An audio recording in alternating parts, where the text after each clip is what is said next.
Nagpaliwanag si Senador Bato de la Rosa kung bakit inatrasan niya ang pahayag noon na gustong samahan si dating Pangulong Rodrigo Duterte sa The Hague. Idinaan naman niya sa kanta ang pagdiin sa pagtutol niya sa pangingialam umano ng mga dayuhan. Nakatutok si Marie Zumali. Matapos ng tila pagkambyo niya sa hamon noon kay Senador Antonio Trillanes IV, Go ahead, make my day, Mr. Trillanes. Sige, go ahead. Kahit sumama ka pa, mag-serve ng warrant. Antonio Trillanes and some NBI operatives are still at the library. Siya ang nagkuha sa NBI na harangin ako dito. So Bakit natin hayaan siya nandito siya? ngayon umaatras na rin si Senador Bato de la Rosa sa binanggit noong kagustuhang samahan si dating Pangulong Rodrigo Duterte sa The Hague. Kung gustong, kung meron akong warrant, magpahuli ako para maalagaan ko rin siya doon. Yes, medyo nagbago. Dahil nung nalaman natin na hindi pala basta-basta makabisita sa kanya, kahit na magbisita ka, ang allowed doon, yung immediate family lang. Tapos yung kapwa ko. Yan ay matapos kumpirmahin ng International Criminal Court ang warrant of arrest para kay De La Rosa bilang co-perpetrator ni Duterte sa kasong crimes against humanity. Paliwanag sa akin ng senador. Pareho pa kayong kapwa detainee, walang assurance na magkasama kayo doon sa isang silda or isang building. Hindi mo alam kung saan kayo ilalagay at very strict ang policies nila doon. So, it defeats the purpose of being there with him in the same vicinity. Kung hindi mo siya malalapitan, hindi mo siya makakommunicate. May nauna na siyang pahayag na susunod siya sa local courts pero sabi niya sa aking panayam, I will cross the bridge when I get there. so hindi pa rin sigurado. Titignan natin. Basta ang masasabi ko lang, I will exhaust all legal remedies available. Bakit? Konbiktado na ba ako? I'm just being charged. At alam natin, ikaw alam mo mismo na ang background nitong lahat ay politika. Kahit magtanong ka sa taong bayan, may pinatay ba akong tao? Meron ba akong tao, pulis na itusan na patayin mo yan? Wala. After ako nagserbisyo ng tapat dito sa ating bansa, for how many years? Tuloy ang panawagan niya kay Pangulong Bongbong Marcos na huwag siyang isuko at kung di pakinggan ay maghahanap siya ng ibang makapagbibigay daw sa kanya ng suporta. Hindi ako magtatago, kundi mag-aapila ako doon sa aking mga kapwa PMAers.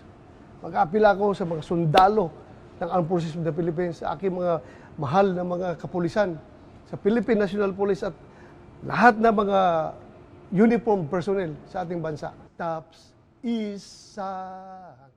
Kinanta pa niya ang bahagi ng Philippine Military Academy o PMA hymn para idiin ang kanyang punto. Our country free. Alright. Yun po ang pinakabuod ng aming PMA hymn. Okay. Lahat kami ay ayaw magpa-oppress sa mga dayuhan. Maliwanag sa mga PMAers dito na ini-invoke niya yung alma mater song for personal reasons na nagpapa-victim effect siya, hindi naman siya biktima rito. Ang biktima rito, yung mga pinapatay nilang libo-libong Pilipino. Paglilinaw ni De La Rosa, hindi bayolente kundi mapayapang hakbang ang hiling niya sa mga taga-PMA. At matapos ang ilang araw na pagtangging sagutin kung bakit bigla siya nagpakita, matapos ang halos kalahating taong pag-a-absent sa Senado, umamin si De La Rosa na iniwasan talaga niya ang warrant of arrest ng ICC. I know that there was a threat to my liberty. Alam kong merong warrant of arrest ng ICC. Kaya ako, it's natural instinct, human instinct to preserve yourself. Self-preservation. Inamin niya ring isa pang dahilan ang mapalakas ang tsansa ng mga kaalyado na maagawang mayorya sa Senado. Gayon din ang nakaambang impeachment trial ni Vice President Sara Duterte. Yes, Planado? may kaugnayan yun. Hindi naman ako plastic na hindi tanggapin, hindi aaminin na kasama yan sa rason kung bakit ako nag-resurface. Yung pagpapalit ng liderato ng Senado, yung impending impeachment trial.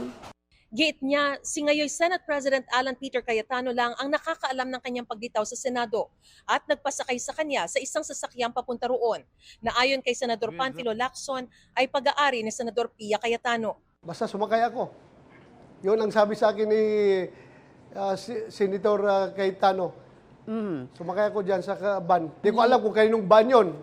Binawi naman ng PNP CIDG ang sabina para kay De La Rosa para paharapin siya sana sa Camp Crame bukas bilang bahagi umano ng investigasyon sa mga extrajudicial killing sa Davao City noong hepe pa siya ng Davao Police.